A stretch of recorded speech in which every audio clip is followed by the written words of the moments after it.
You think big results come from big actions? Massive effort, huge motivation, perfect discipline. Wrong. The most successful people? They win with tiny, almost invisible habits. While you're trying to change your entire life overnight, they're making changes so small you'd ignore them. And somehow, they win anyway. Here's the truth. Small efforts don't stay small. They compound, just like money, just like interest. And by the end of this, you'll understand exactly how 4 simple habits turn nothing into everything. Chapter 1, the 1% rule. Most people think improvement needs to be dramatic. New routine, new mindset, new life. Wrong. James Clear calls it atomic habits. Tiny improvements, repeated daily. A study from the British cycling team proved this.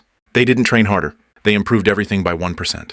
Seat height, hand washing, pillow quality. Result? From average to Olympic domination. But here's the problem, though. Your brain hates small wins. No dopamine, no excitement, no instant reward, so you quit. Average people chase motivation. Elite performers chase consistency. Instead of, I'll work 3 hours today, they say, I'll start for 5 minutes. And here's the trick. Once you start, you continue. Psychologist B.J. Fogg calls this behavior momentum. You don't need more willpower. You need a smaller starting point.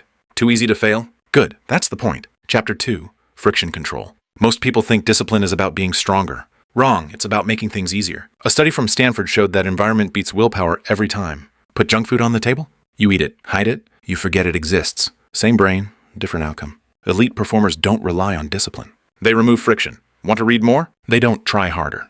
They put the book on their pillow. Want to work out? They don't wait for motivation. They sleep in gym clothes. But here's the problem, though.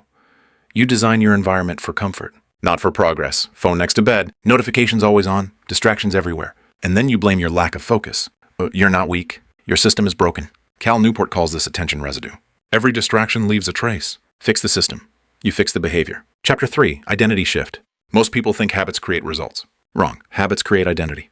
And identity creates everything else. Psychologist Daryl Bem explains this through self-perception theory. You don't act based on who you are. You decide who you are based on how you act. Read one page, you're a reader. Write one paragraph, you're a writer. Skip once, you're someone who struggles. Tiny actions vote on your identity every day. But here's the problem, though. You're trying to change outcomes without changing identity. I want to get fit. I want to be productive. Weak. Elite performers say, I'm the type of person who doesn't miss workouts. I'm the type of person who finishes what they start. See the difference? One is a wish, the other is a rule. And once identity locks in, behavior becomes automatic. You don't negotiate with habits anymore. You execute. Hit subscribe before you forget this, because most people will hear this and go back to being the same person tomorrow. Chapter 4, delayed gratification stacking. Most people think success comes from one big breakthrough. Wrong. It comes from stacking invisible wins. The Stanford marshmallow experiment showed this clearly. Kids who delayed gratification had better outcomes years later. Better grades, better health, better careers. Why? Because they trained one skill, not reacting instantly. Now apply this to habits. You wake up. You don't check your phone. Small win. You do 10 minutes of work. Another win. You choose a healthy meal. Another one. Individually, nothing. Stacked, life-changing. But here's the problem, though.